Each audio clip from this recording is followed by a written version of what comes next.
This is such a sweet and warm, heartwarming rom-dram is what we call romantic drama. What was it about Float or even maybe your character Rachel that made you want to be a part of this movie? Well, I haven't played in a long time, just a regular character who doesn't have any major social, emotional breaking down moments. This is a healthy character. She is reliable and has the right answers. She doesn't pass judgment, and she's the ally that we should all have in our lives. And I thought, she just seems like a really great character to play, and would allow me to just relax and not try so hard to. I didn't have to cry. I didn't have to do a ton of background history research. I felt like she was going to be easy. How was Rachel then described to you? Was she just this loving aunt that's there for her, niece because her parents are sort of estranged from her? She was described in the film. I think actually I don't know exactly in the original breakdown, but I think what you're asking for is like what did I expect versus what I ended up doing. And I did try and put a little spin on her. I thought she was going to be the crazy aunt, the crazy fun-loving aunt, which is the sidekick character that gives us the comic relief. And I think Sharon, the director, really wanted more of just the like a maternal figure who wasn't the mother, but someone who we really needed to see because we don't have that trope for us in the Asian American world. We don't have just like a stable, solid, motherly type. We always have like more of what you see in Waverly's mother, which is strong, decision maker, making all the decisions, restrictive. And I think Rachel is a breath of fresh air in compared to in contrast to that. Certainly. I mean, Waverly feels open to talk to her about her love life, and they have a heart to heart eventually about what Waverly really wants for her life, where she sees it going. Is it med school? Excuse me. Is it, you know, being with Blake? Is it returning to town and being with Blake? All of those things. It's such a beautiful relationship the two of you have. Talk about working with Andrea Bang to create this familial bond. Well, Andrea and we knew of each other, and something that happens when you've been acting for a very long time, which is I've been in the industry for a while, is I have seen a lot of change happen, and there was a big period of time where there was no change. That I wasn't working with any POC, fellow actors as my co-stars.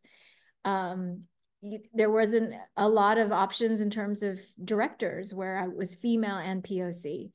And so when that started to shift and you would start to see like, oh, I am co-starring in a film with other Asian Americans, or I'm working with an Asian American director, there's a level of excitement, and there's also a level of survivorship of what you all have gone through to get to that place, to be on set together. And I think there's a real sense of bonding that happens. There's a sense of kinship. And there's also an unspoken understanding of what it's taken to get to that place. And Andrea and I think we naturally had that.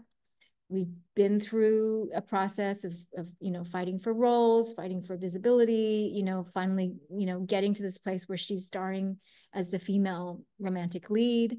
And those are really big achievements, and I think it naturally invites bonding and connection, and I think the chemistry in the film is a reflection of that. How much room did director Sharon Lee really give you when it came for you all to play in these scenes, or was she pretty precious to the script? She gave us a lot of freedom. We always had a take. For me, I called it my fun take because I would always do the thing, and I think that's just me as an actress. Is that I'm very sensitive to trying to give the director what they want, and then I would always do like something for myself where I just was doing it without any real desire to fulfill some expectation of what I think she wanted, and more, just letting myself play. And I think the fact that Sharon could be in a space as a director to just allow that and build the time for that, because a lot of times you don't have the time for that kind of exploration on set. speaks to her as a filmmaker, and being that she's a first-time feature filmmaker, it speaks volumes because of how confident she is. There are so many poignant moments in this film. I truly find it heartfelt. There's sad, there's warm, there's sweet, there's loving, there's all these different moments throughout the movie. Was there a particular scene that you found challenging, or maybe one that you're really proud of the most that you worked on? I think the scene that I'm most proud of is when I'm talking to Andrea's character about her mother wanting a boy, but always getting a girl. And for me, that was my story, that I was my mother, my birth mother, I'm adopted, and my birth mother gave birth to four girls before she finally got her boy. And there was something in that built-in narrative for me as a woman that made me feel like inherently devalued, because the cultural stereotype of girls versus boys in Chinese culture is that girls are less valuable than boys. And I really grew up knowing that and really needing to break myself of that habit, except not knowing exactly how, because it's also reflected in the world that we see our equity as women as just less valuable. And when I was working on that scene, it was my way of finally saying, you know, that narrative is something that someone else has imposed, and that is someone else's shit. And for you to come into your own, you've got to recognize that you can't take on other people's shit. You've got to realize that you have your own stuff. Everybody has their own stuff. And we can't walk around the world carrying everybody else's burden. And so that was a very powerful scene for me. My favorite is when you're having that beautiful heart to heart with Waverly about what her life really, what she wants from her life, what she expects from herself, and it can't be, necessarily dictated by what her parents want. It has to be a life that she leads, which you intimated is typical of the Asian culture, where you want your parents to be super proud of you and you want to live up to everything that they have because they've sacrificed so much for you. So certainly, those are the most poignant scenes for me to film. How were you able to shake off a long day of being on set for those more emotional scenes? This set was really quite relaxed, and because we shot in this little town north of Vancouver called Squamish, or Squamish, I'm forgetting what's the correct pronunciation. Um, we were sequestered and very nestled in what felt like a spiritual retreat. We were in the mountains. There was wild salmon running and spawning. There were bears. I felt very much that I was in a space where I could work and be very connected to nature. And so that's the level of play that I brought, because there's something very organic in that, in shooting in that kind of environment. You're not stressed out. There's no there's no like traffic, and getting to set isn't a problem. So just the everydayness of life goes away, and there is a elevated nature to making a film that you hope you tap into, which is that there's something meaningful here that you're making as creatives, and hopefully the conditions are right on set that you can do that.